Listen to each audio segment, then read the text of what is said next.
જામનગર જિલ્લામાં મૂંગા જીવોની સેવા કરતી અને તેમની સાર સંભાળ રાખતી અનેક સંસ્થાઓ કાર્યરત છે।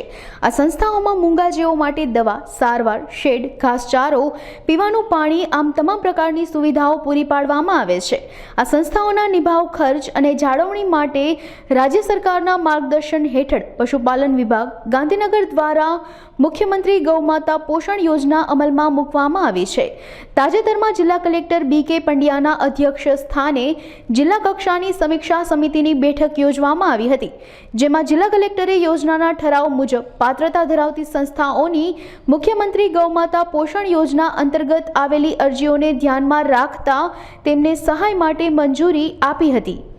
ગુજરાત સરકાર પશુપાલન ખાતું ગુજરાત રાજ્ય દ્વારા ગુજરાત રાજ્યની જેટલી પણ રજિસ્ટર્ડ ગૌશાળા અને પાંજરાપોળ છે તેની ખાતે જે વિવિધ પશુઓ નિભાવવામાં આવે છે તો તેમની સારવાર, નિભાવણી, ખોરાકના પેટે પ્રતિદિન ₹30 સહાયના ધોરણમાં તેમને ચૂકવવામાં આવે છે।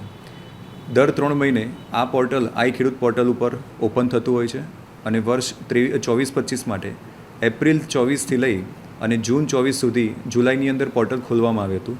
એમાં કુલ 30 સંસ્થાઓની અરજી આવેલી હતી ઓનલાઈન અને તે પૈકી કુલ 27 સંસ્થાઓના 6053 પશુઓ માટે ₹1,65,24,690 પ્રતિદિન ₹30 લેખે પશુપાલન ખાતું ગુજરાત રાજ્ય ગાંધીનગર તેમજ ગૌ સેવા ગૌચર વિકાસ બોર્ડ દ્વારા તેમને ચૂકવવામાં આવેલા છે।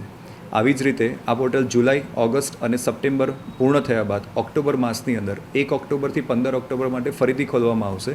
તો જામનગર જિલ્લાની જેટલી પણ રજિસ્ટર્ડ ગૌશાળા અને પાંજરાપોળ છે એઓને નમ્ર વિનંતી કે તેઓ ઓનલાઈન અરજી કરે અને સાથે રાખેલા સાધનિક કાગળો સાથે તમામ અરજી નાયબ પશુપાલન નિયામક જિલ્લા પંચાયત જામનગર ખાતે રજૂ કરવાની રહેશે। તદુપરાંત આપ સૌ જાણો છો કે સેવા સેતુ પ્રોગ્રામ જે અત્યારે હાલમાં ચાલી રહ્યો છે એમાં વિવિધ ગામમાં પશુપાલન ખાતું ગુજરાત રાજ્ય તેમજ જિલ્લા પંચાયતના પશુપાલન શાખા દ્વારા વિવિધ તાલુકા પશુ ચિકિત્સા અધિકારીઓ પશુ દવાખાના દ્વારા વિવિધ ગામની અંદર કેમ્પની કામગીરી કરવામાં આવે છે। તદુપરાંત હાલમાં જ 15/9/2024થી આપણે સૌ જાણીએ છીએ કે FMD-CP એટલે કે ખરવા મુવાસાના રોગને ભારત સરકારની નેમ છે કે 2030ની અંદર એને સદંતર નાબૂદ કરવામાં આવે તેના ભાગરૂપે FMD-CP એટલે કે foot and mouth disease programme control પ્રોગ્રામનો 5મો રાઉન્ડ એની શરૂઆત થઈ ગઈ છે। તો જામનગર જિલ્લાના તમામ પશુપાલકોને એકને નમ્ર વિનંતી કે ત્વરિત નજીકના પશુ ચિકિત્સા અધિકારી પશુ દવાખાનાનો સંપર્ક કરે અને ખરવા મુવાસાની રસી પોતાના પશુઓને તુરંત જ મુકાવે। તે ઉપરાંત ભારત સરકાર તેમજ ગુજરાત સરકાર દ્વારા એક આપણે સૌ જાણીએ છીએ કે KCC પશુપાલન કિસાન ક્રેડિટ કાર્ડ પશુપાલન એનું પણ અત્યારે કેમ્પેઇન 15/9થી સ્ટાર્ટ થઈ ગયો છે।